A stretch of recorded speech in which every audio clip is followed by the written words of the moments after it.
Empezar, sí que quería unirme al dolor de Juanjo, nuestro presidente de la flagelación, que ha perdido a su padre, y queríamos pedir un minuto de silencio por él antes de empezar.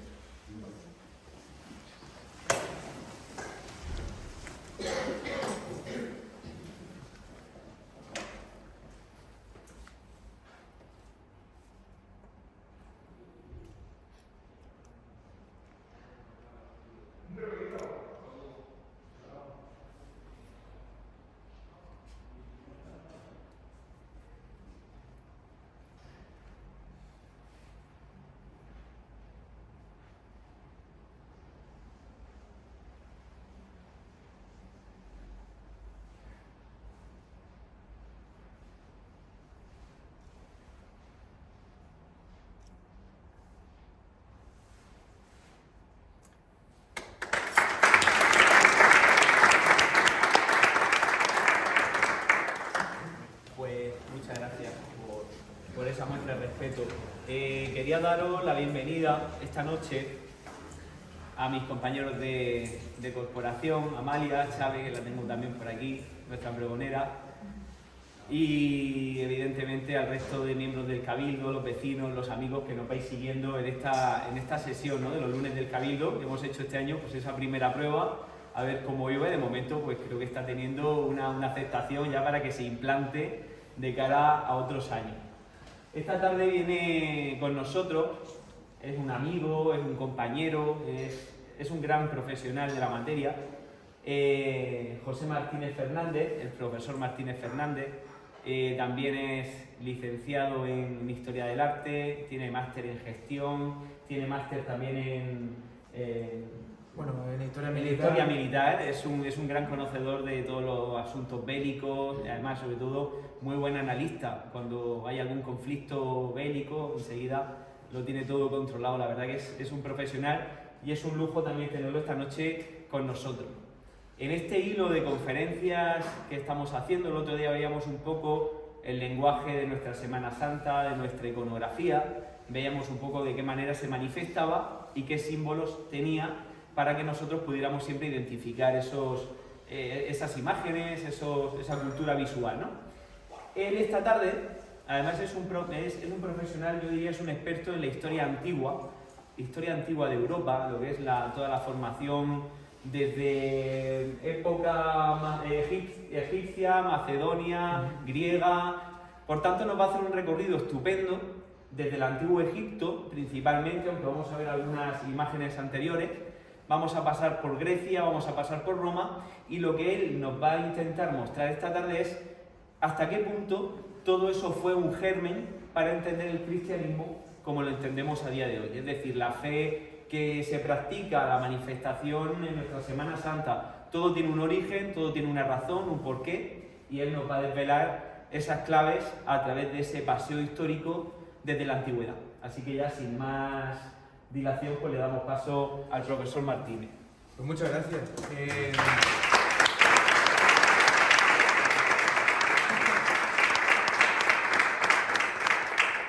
También voy a presentarme un poco yo, aparte de la magnífica presentación que ha hecho sobre mí mi amigo Álvaro, que cuando me sugirió hacer este tema me dijo, empieza por Egipto, y lo dejó ahí como, vale, pues búscate la vida, porque el estudio iconográfico que hay para entender cómo se gestó todas las imágenes que conforman, pues toda esa imaginería, ¿no?, que tenemos en nuestra civilización, tiene un recorrido súper extenso.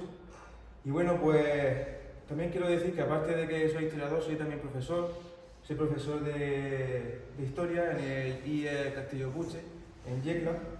Y bueno, pues como ha dicho, aparte del tema de la historia militar, soy también historiador del arte. El tema de la iconografía, es decir, los símbolos que hay dentro de las imágenes, también es un tema que me ha apasionado. Y como me encanta también la historia antigua, el mundo egipcio, el mundo romano, pues he querido coger todos esos símbolos que hay dentro de esos mundos y que nosotros hemos heredado en nuestra civilización actual. Bueno, voy a iniciar este viaje citando el título de la ponencia: Imagen y culto, la construcción de la cultura visual occidental. que es un rótulo, un título que sin duda es larguísimo, si tenemos que hablar de toda la historia que ha llevado a configurar todas las imágenes que tenemos a día de hoy, pero he decidido centrarme concretamente en un símbolo en concreto, que es los símbolos solares que hemos heredado de las civilizaciones antiguas, tanto de la parte del Mediterráneo como de Oriente Medio. Quiero comenzar a leer una cita de un historiador que me gusta bastante, un historiador del siglo XIX que escribió un libro llamado Los Héroes. El historiador se llama Thomas Carlyle, es de origen escocés. Voy a comentar dos citas suyas que me parecen muy interesantes. La primera es ¿qué es para Carlyle la religión? Y Carlyle dice: un símbolo de lo que todos los hombres han sentido y conocido del universo. En relación con esa forma en la que el ser humano antiguo comenzó a replantearse los aspectos relacionados con lo místico y lo divino en la naturaleza, el autor señala: culto es un maravillarse trascendente, un maravillarse de lo que se nos muestra sin límite ni mesura. Para aquellos hombres antiguos, todas las cosas y todo lo que miraban existir ante ellos eran emblema de lo divino, de algún dios. Aunque nos pueda parecer que el autor, que era nihilista, es decir, seguía la teoría filosófica de Nietzsche, del superhombre que se sale de Dios, realmente lo que quiere decir aquí Carlyle es que realmente no se burla del hombre antiguo por observar la naturaleza y creer que es divina, sino que la comprende de una forma distinta que se sale de la perspectiva del estudio científico, que diríamos a día de hoy. Defiende la idea de la fe, Carlyle, como algo contrario, o sea, como algo propio del ser humano, como algo inherente, y que la alegoría, es decir, la propia religión, no surge de forma incoherente, es decir, que lo que plantea es controlar al individuo, al contrario, sino que la religión surge cuando ya lo divino que hay en la naturaleza se ha comprendido, y por lo tanto todas esas alegorías que hay dentro de la religión es una forma intelectual que el ser humano le ha dado a la naturaleza y a la observación de ella. Acorde con la tesis de Carlyle, el sol y la luz y su significación para la existencia en nuestro mundo fue rápidamente percibida por los primeros pensadores de las culturas prehistóricas. Este hecho dio lugar a los primeros cultos solares, por un lado, y al surgimiento, por otro, de dos debates que hubo en la antigüedad respecto a cómo se posicionaba la Tierra y el Sol en el sistema solar. Por un lado tenemos a Aristarco de Samos, que era un pensador griego del siglo III a.C., del periodo helenístico, que planteó que la Tierra giraba en torno al Sol. Ahí ya vemos la importancia que le da este filósofo y también astrólogo a la posición del Sol como centro del universo. Ya vamos a ir viendo cómo los ritos solares y las culturas solares van a ir primando en la concepción y la filosofía y el misticismo del hombre antiguo. Tenemos también en esta ilustración al propio Aristarco y junto a él, a la derecha, Copérnico, que defendió su tesis más adelante, más de 1600, 800 años después, cuando ya llega el Renacimiento y las teorías de la antigüedad se recuperan en Europa. La segunda teoría es la geocéntrica, defendida también por un historiador, bueno, en este caso un astrónomo griego, ya mejor dicho, grecorromano, también pertenecía a la escuela neoplatónica, y que eso sostenía que la Tierra se encontraba en el centro del universo y que todo el sistema que hacía que nosotros nos moviéramos como si fuéramos un engranaje partía de un motor primordial, que en este caso es Dios, que era el motor inamovible, que no necesita movimiento, pero que lo mueve todo. Estas van a ser las dos principales teorías que van a persistir en la antigüedad y que en el Renacimiento pues van a recuperarse. Cuando nos ponemos a estudiar a nivel iconográfico el cristianismo, nos damos cuenta de que esa admiración por el universo y en concreto por el sol y la luz no solo está presente en el imaginario cristiano, sino que también podemos afirmar que la cristiandad se convirtió en heredera de toda la simbología solar de las culturas tanto mediterráneas como iranias, es decir, de las que vienen de lo que sería hoy Irán e Irak. Con ello, quiero proseguir con esta pieza, que la tenemos aquí en España, un románico lombardo, un primer románico, que se encuentra en Cataluña, concretamente en San Clemente de Taur, y tenemos a un pantocrator, es decir, a un Cristo como rey, con majestad, con influencia bizantina por la posición de la mano, con un elemento solar que le envuelve la cabeza, y sosteniendo un libro sagrado donde se lee la siguiente frase: Ego sum lux mundi, yo soy la luz del mundo. Palabras que aparecen en el Evangelio de San Juan, donde la luz se interpreta como al propio Dios, es el propio Dios encarnado en hombre, la palabra de la vida y el principio de todo. También la propia palabra es la que ilumina a los profetas y la verdad que se nos revela a través del conocimiento para llegar a Dios. Otras veces, como en el Baldacchino de Tabernoles, que es este que tienen aquí, que el Cristo en majestad tiene frase como una frase distinta como la que se lee aquí, que dice Ego sum via veritas et vita, yo soy la verdad y la vida. Palabra en la que se nos muestra a Cristo como un baluarte de la justicia y como ser creador. Tenemos que tener en cuenta que las culturas antiguas utilizaban a los dioses solares como deidades que encarnaban tanto la justicia como eran símbolos de la creación. En ambas imágenes, tanto en la de San Clemente de Taur como en el Baldacchino de Tabernoles, vemos que el componente solar, como elemento del que proviene la luz, está presente en ambas imágenes. En el mundo mediterráneo antiguo, el primer culto que se dedica a rendirle pleitesía al sol estuvo dedicado a Ra, el dios egipcio de la creación y la vida. Los orígenes de esta liturgia se remontan a nosotros que la propia historia en sí. Casi no se ha escrito, los propios personas que vivieron en ese momento, no llegaron a escribir nada de su vida. Es un culto religioso que nace hace unos 5.000 años, hacia el 3000 a.C., aunque las primeras representaciones que se conservan de este dios son de época de la quinta dinastía, es decir, del momento en el que se construyeron las grandes pirámides de Giza, entre el 2494 a.C. y el 2345 a.C. Y el primer texto que se nos muestra es los propios textos que hay dentro de las pirámides, que se ven a través de los relieves que van haciendo en la escritura jeroglífica que tanto conocemos. En estos escritos, la función que cumplía Ra era la de absorber el alma del Nesut Biti. El Nesut Biti es el faraón, era el nombre que recibía en egipcio antiguo, Nesut Biti, que literalmente significa el de la abeja y el junco. La abeja simboliza el Alto Egipto y el junco simboliza el Bajo Egipto. Antiguamente los títulos tenían como nombres muy poéticos. La palabra faraón viene de traducciones bíblicas. Bueno, pues Ra lo que se encargaba era de quedarse con el alma del faraón y en su barca de oro, su barca sagrada, era transportado por el Nilo hasta el jardín del Edén egipcio, que era el campo de los juncos. Pues tan importante fue el culto a Ra que en el antiguo Egipto se divulgó a través de la ciudad de Heliópolis, nombrada por los griegos. El origen de la ciudad el nombre originario es de Iunu. Fue tan importante el culto que se difundió por todo lo que viene siendo el Bajo Egipto, y fue tan importante el mito de Ra que se llegó a fusionar el propio Ra con otros dioses que ya habían dentro del panteón egipcio. Bueno, pues los egipcios llamaban a Ra aquel que es autocreado, aquel que se crea a sí mismo.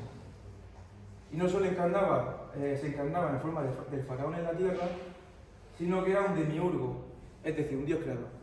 Se crea a sí mismo y crea la vida en el mundo. Es por estas razones por las que Ra es considerado el dios más importante por los propios egipcios, no solamente por nosotros al estudiarlo, sino que ellos creían que era el dios más importante. Y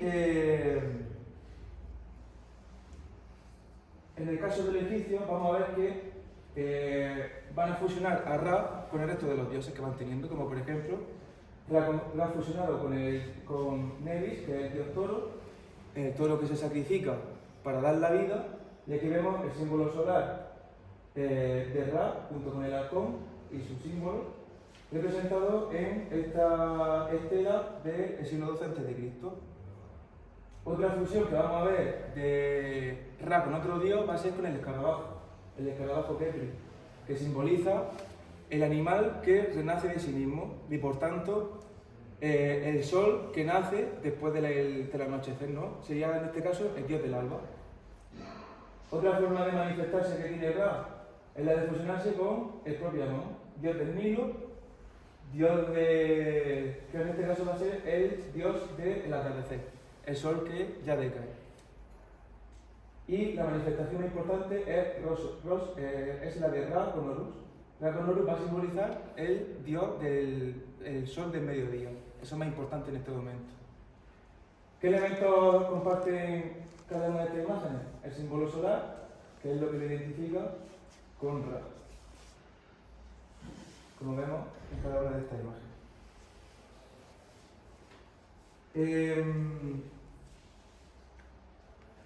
En este caso, el disco solar va a estar vinculado a partir de este momento con todas las tradiciones que donde se le va a rendir culto a dioses solares. Quiero finalizar el mundo egipcio porque el mundo es todavía mucho más amplio, donde se le rinden culto a dioses solares con uno de los periodos más interesantes del Antiguo Egipto, que es lo que se conoce como la herejía de El Amarna. El Amarna fue una ciudad fundada por el faraón Akenatón, que lo tenemos aquí, con la familia real, y lo que hizo Akenatón, viendo que el culto a los dioses solares era más importante que el resto de los demás, dijo: para unificar todo el poder de Egipto bajo mi figura, porque las distintas religiones se dividían el poder en Egipto, eliminó todos los dioses anteriores y lo unificó todo bajo el dios Atón, que lo tenemos aquí representado con la forma del disco solar y del que brotan rayos acabados en manos que dan vida al mundo. Y la vida se representa con el ángel, que lo tienen aquí, que es la típica cruz egipcia, que la parte de arriba tiene como un pequeño semicírculo en la parte superior. Bueno, pues lo curioso de este momento es esto, que ya se abandona todo tipo de representación humana, ya el dios no es un ser antropomórfico, como hemos visto anteriormente, con cuerpo de persona, pero con cabeza de animal, y lo que decide Akenatón es que ahora su dios va a ser un disco solar, y como disco solar que emite luz, la luz va a estar con la creación, es decir, va a estar con nosotros, con los seres humanos. ¿Qué es lo curioso de esto?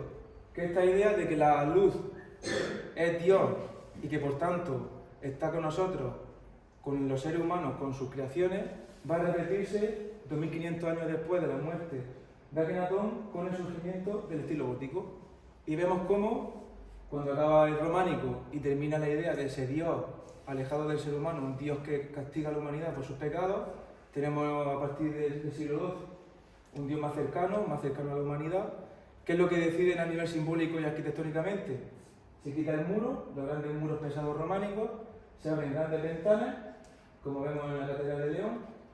¿Para qué? Para que la luz entre en el momento de la liturgia y que Dios esté en contacto con el hombre en el momento del rezo.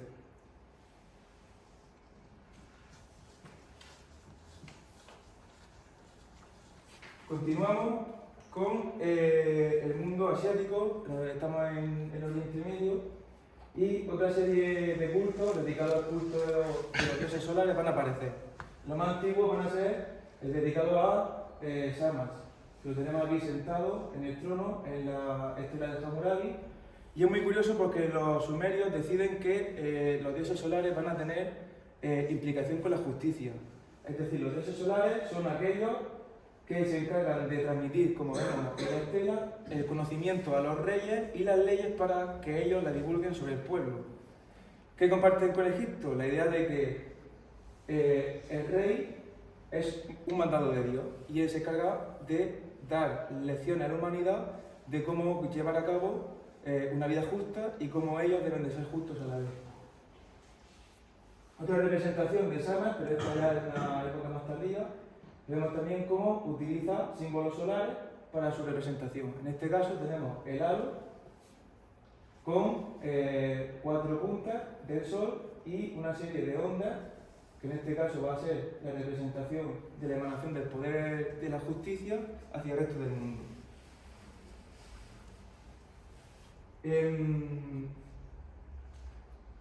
Una imagen más tardía incluso, de época del Imperio Parto, que esto ya sería alrededor del siglo II, siglo III después de Cristo, ya una vez Cristo ha nacido. Aquí lo que vemos es que el elemento solar va a cambiar un poco, ya lo tiene sobre la cabeza, como hacen los egipcios con sus dioses, y va a brotar directamente de la cabeza del dios una serie de rayos que van a ser muy importantes. Y quiero que se queden con esta imagen porque van a haber representaciones muy parecidas en el mundo romano, aunque los dioses van a ser distintos. En este caso estamos con Samas, ¿vale? Los griegos, que la importancia que tiene Grecia en este caso es que se ubica más o menos en lo que sería el centro del Mediterráneo oriental. Los griegos van a estar en contacto con el mundo iranio, es decir, con Oriente Medio y a la vez con Egipto, a través de las rutas comerciales que van estableciendo, las colonias que fundaron en Asia. Y otra cosa muy interesante es que los cultos solares orientales y egipcios los van a llevar a otras zonas del Mediterráneo, en este caso en la zona occidental donde nos encontramos nosotros. ¿Por qué quiero enseñar esta imagen? Esto es un espejo etrusco. Los etruscos eran un pueblo que se encontraba en el norte de Italia, que fueron con el tiempo conquistados por los romanos, y lo interesante de los etruscos es que sus dioses primitivos no tenían imágenes. Los griegos, cuando entran en contacto con los etruscos, les muestran las imágenes religiosas que ellos conocen. Los griegos para este entonces ya habían asimilado los elementos solares, y los etruscos, que se admiraron por los griegos, copiaron toda la iconografía que tenían de los griegos y la aplicaron a sus propias tradiciones. Y por eso tenemos este espejo, que ya les digo que no es griego, pero sí la influencia, tanto estética como simbólica, proviene de la propia Grecia. En este caso se nos muestra el mito de Eos y Céfalo. Los griegos también van a llevar a cabo representaciones, en este caso en esta cerámica, en esta cátedra, de representaciones traídas del mundo oriental para plasmarlas en sus dioses. En este caso tenemos aquí el halo solar y la corona radiada, que va a ir apareciendo a partir más o menos de lo que sería el periodo clásico, es decir, unos 500-600 años antes del nacimiento de Cristo. Otra cosa característica que va a aparecer con los cultos solares que van a coger los griegos, ya es que los dioses solares suyos van a ir siempre subidos en un carro tirado por 4 caballos. Una imagen que se repite en otra deidad solar de los griegos: Eneos con la misma corona solar, en otra cerámica, con el halo, la línea radiada que emite el sol y los 4 caballos que tiran del carro.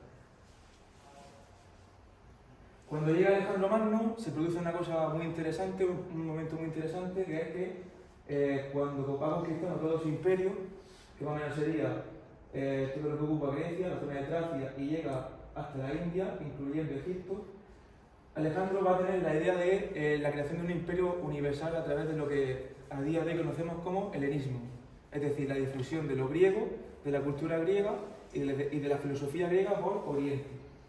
Cuando muere Alejandro, pues, presuntamente asesinado por sus comandantes, su imperio se va a dividir en varias facciones.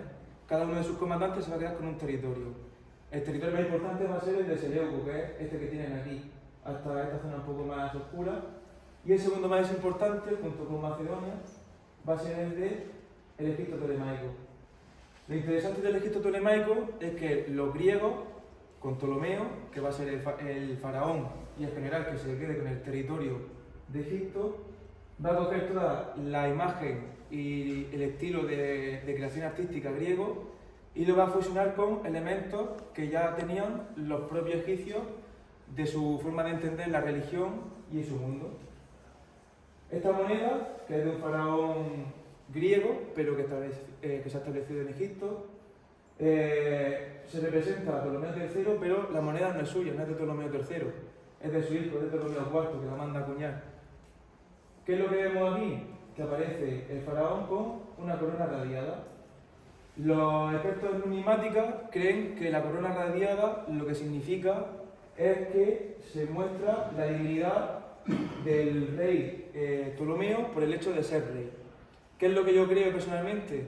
Como estamos en Egipto y ya hemos visto que el faraón es la encarnación de Ra en la tierra, yo lo que creo es que los griegos, es decir, los ptolomeos, cuando llegan a Egipto, como ellos son también faraones, se representan a sí mismos como encarnación de Ra en la tierra. ¿Cómo lo hacen? A través de la corona solar, de la corona radiada. Y no como una simple manifestación de rey, como algo divino sin más, sino como una forma de mostrarse a sí mismo como faraón, pero en vez de la manera egipcia, con el halo solar encima de la cabeza, a la manera griega, como hemos estado viendo en las diapositivas anteriores, con el uso de los radios del sol. Los romanos, cuando toman la provincia, bueno, la futura provincia de Egipto, en el siglo I, van a copiar también a los faraones macedonios, los faraones ptolomeos, y Nerón va a ser el primer emperador romano de la primera dinastía, de los Julios, los Julio Claudia, en utilizar también la corona solar. Vemos que Nerón se representa a sí mismo como un nuevo dios en la tierra, heredando esa tradición egipcia, con los elementos solares. ¿Por qué? Porque, bebiendo de toda la tradición anterior, el emperador romano, al igual que hicieron los faraones ptolomeos, ahora son dioses en la tierra encarnados y portadores de la justicia, bebiendo de la herencia oriental de los iranios. ¿El pueblo iranio? Bueno, el halo también va a ser otro elemento, otro signo iconográfico que los romanos van a adoptar de las tradiciones griegas, que también cogieron, y de las anteriores. Aquí ya vamos viendo que los romanos no es algo conquistador que va destruyendo y va imponiendo lo suyo sobre los demás, sino que va integrando todo lo que va viendo del Mediterráneo para crear una cultura global, o sea, el globo mediterráneo. El mundo antes era más difícil el viaje, ellos entendían como que todo el mundo era el Mediterráneo, y van a fundarse como un imperio universalista, y van a ser integradores, no van a ser destructores. Llegamos a la época del siglo III, y el siglo III se caracteriza por ser una época de crisis. Siglo III ya con la muerte de Cristo. Estamos en una Roma donde los valores patriotas ya no tienen el mismo sentido, las legiones están corruptas, el Estado es grandísimo, un momento de crisis económica brutal para gestionar todo ese imperio tan grande que se ha gestado, y con esa pérdida de patriotismo, los nobles romanos dividen el imperio en varias facciones. Llega Aureliano, que va a ser un gran emperador bajo mi punto de vista, y va a utilizar un dios que va a ser de origen oriental, que en este caso va a ser el sol invicto. El origen de este dios, que lo tienen aquí representado con la corona solar, originalmente se llama El Gabal, es de origen sirio. Y el emperador que lo va a traer, pero sin tener mucha fama, va a ser un emperador llamado Heliogábalo, se pone el nombre de su dios. Pero ¿qué pasa? Que lo impone de forma forzosa sobre Zeus, que era el dios más importante, y eso al Estado romano pues no le sienta bien. El dios no va teniendo fama, pero conforme avanza el siglo III, en la época de Aureliano, ya el culto a este dios se romaniza, se junta con la filosofía occidental, el pueblo romano lo adopta, y el propio Aureliano lo va a utilizar como dios principal de la religión romana, junto con Júpiter. Nunca hay que olvidar que Júpiter es el dios de los dioses más importantes, y la religión, aunque este sea eso invicto, eso es más importante, la religión va a seguir siendo politeísta. Aureliano, como defensor de la unidad romana y de la justicia, Dios justo, va a tener también la misma corona solar en muchas representaciones de esa misma época que él manda hacer de sí mismo. Vemos que el culto a Sol Invicto va progresando y va calando en el imperio, y el Sol Invicto va a ser ahora el dios de la universalidad romana, es decir, el sol, la justicia, la creación, el poder también del emperador, va a simbolizar la unidad de todo el imperio romano universal. Y otra cosa curiosa es que a la vez que el culto al Sol Invicto va creciendo, como los romanos son politeístas y todos los dioses les van bien, va a proliferar también el culto a Mitra. Mitra, a mí me gusta llamarlo, que Álvaro lo sabe, como el precristo. ¿Y por qué digo que es el precristo? Porque Mitra va a cumplir una función de intermediaria entre el ser humano y un dios más elevado. ¿Por qué se difunde este Dios que surge hacia 1600 antes del propio Cristo? Porque los romanos, cuando las legiones iban a la guerra, temían a la muerte, como es normal.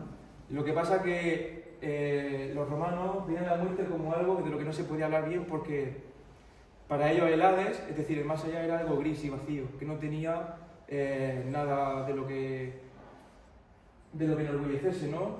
Muchas veces cuando nosotros fallecemos, queremos que en el más allá pues estemos con nuestra familia, con nuestra gente, con lo que queremos y ser felices.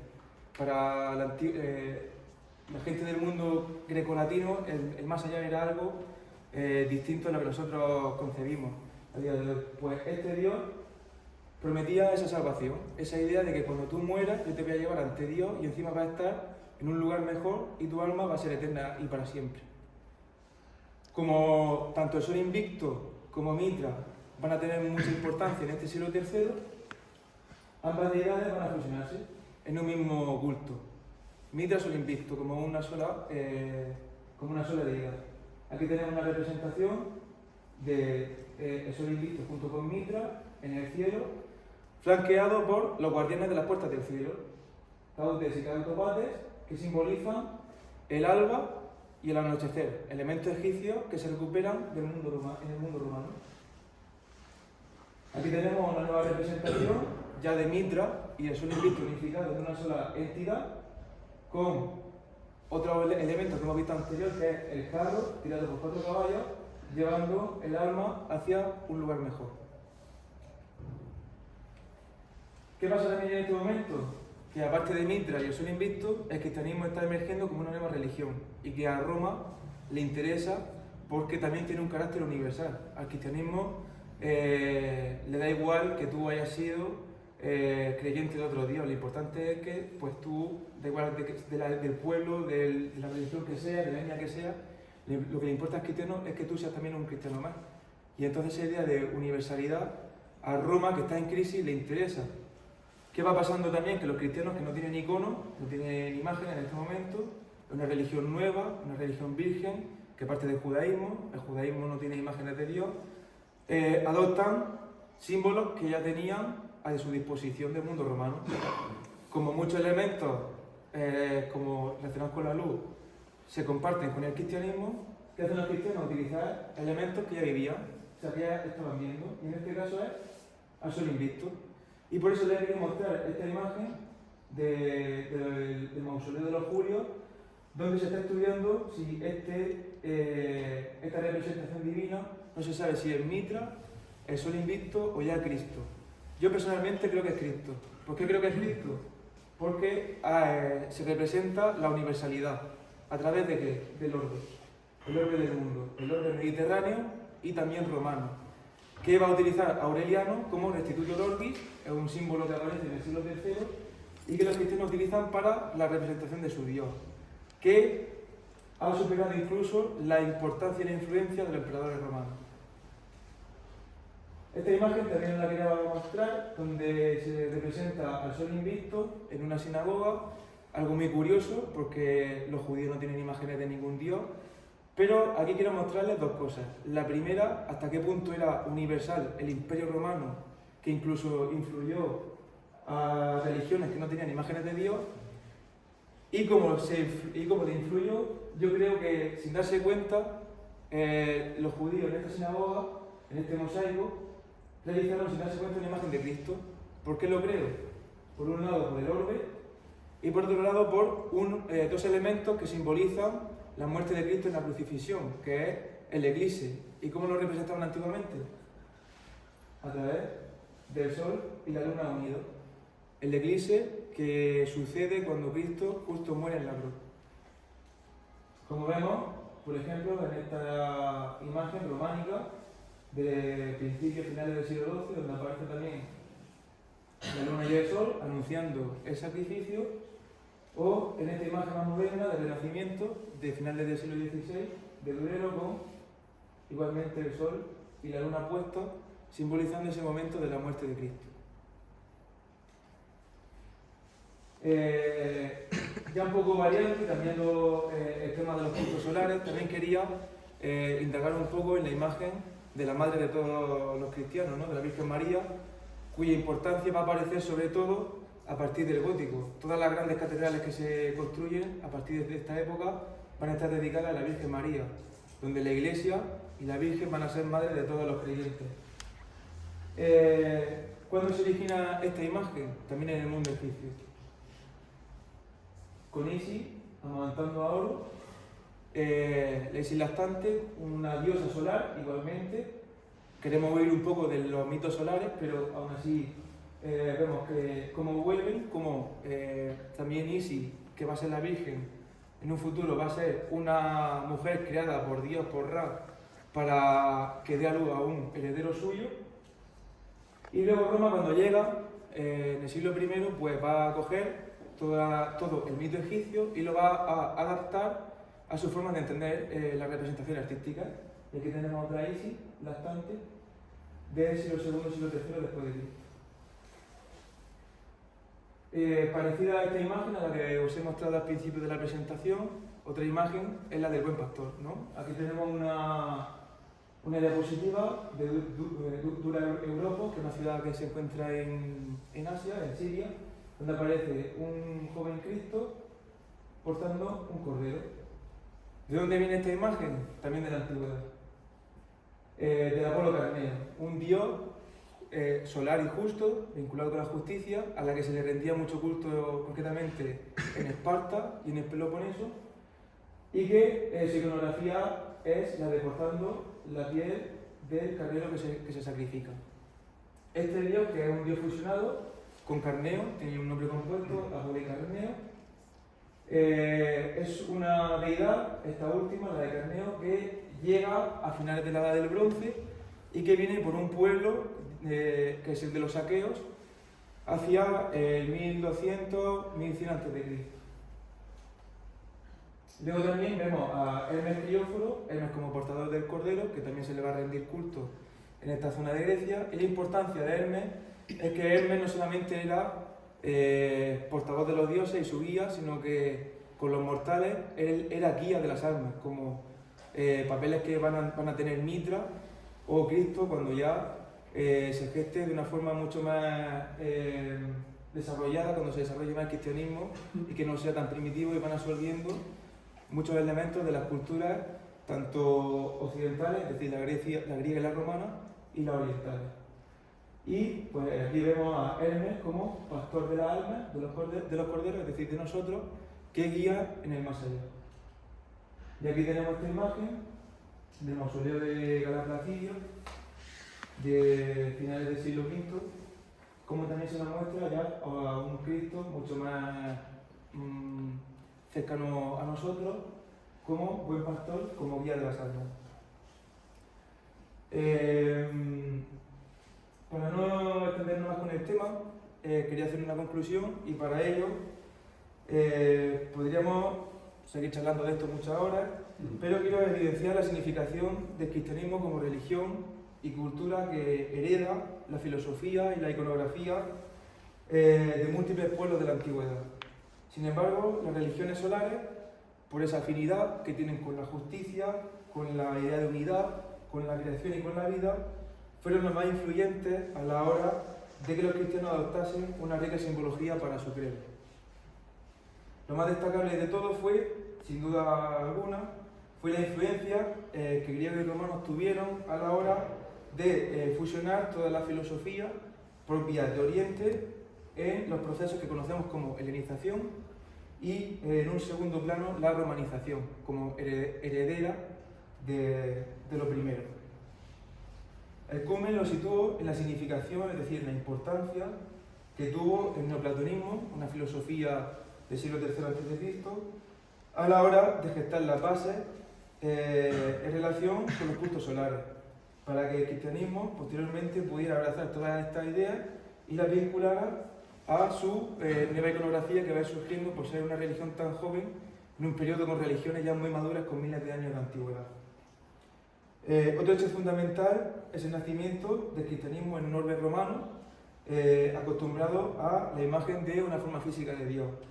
Tenemos que tener en cuenta que el cristianismo primitivo era iconoclasta, rechazaba la imagen por esa herencia del judaísmo, Y lo interesante del cristianismo que conocemos a día de hoy es que va a abandonar la idea de rechazo a las imágenes y va a adoptar todas las imágenes de ese mundo romano que tantas imágenes tenía.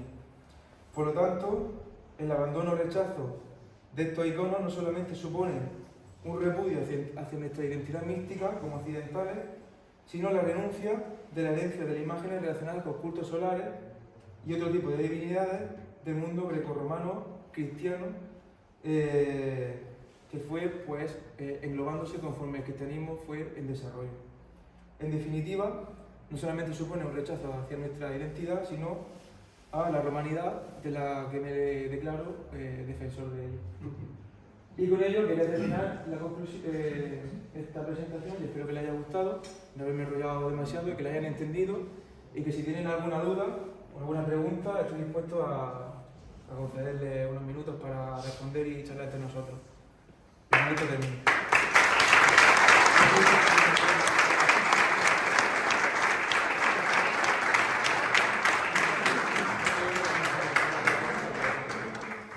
Muchas gracias, José, por esta ponencia que ha sido magistral. De hecho, hemos tenido un conferenciante de lujo con un tema muy poco visto, un tema que no se encuentra fácilmente ni publicado, de verdad que ha hecho una labor de arqueología histórica que nos da sentido a todo lo que a nosotros nos concierne en cuanto a la visión cristiana de las cosas, ¿no?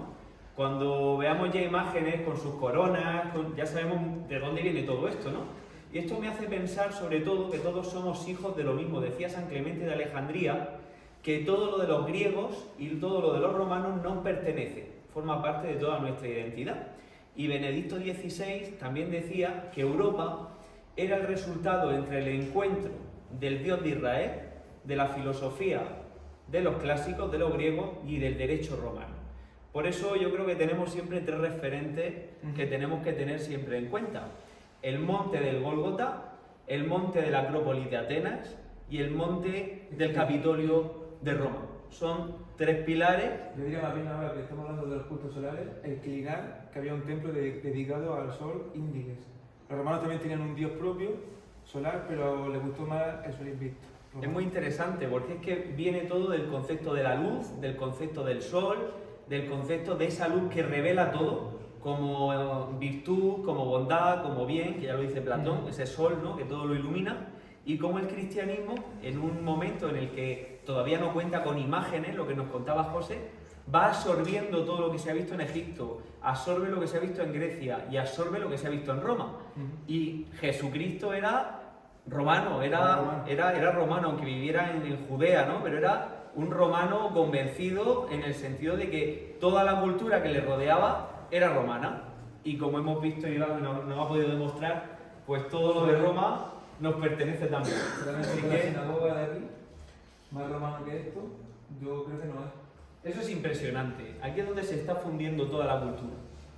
Tenemos Grecia, tenemos Roma, tenemos el cristianismo, es impresionante. Y fijaos lo que veíamos en la conferencia anterior, que no lleva barba ni lleva el pelo largo, porque no, había todavía una imagen de Cristo para saber cómo había que representarlo. Y bebían todo de esa cultura anterior y de esas imágenes anteriores. Así que de verdad que no sé si alguien tendrá alguna pregunta, pero muchísimas gracias por esta pedazo de conferencia magistral. A ustedes por escucharme.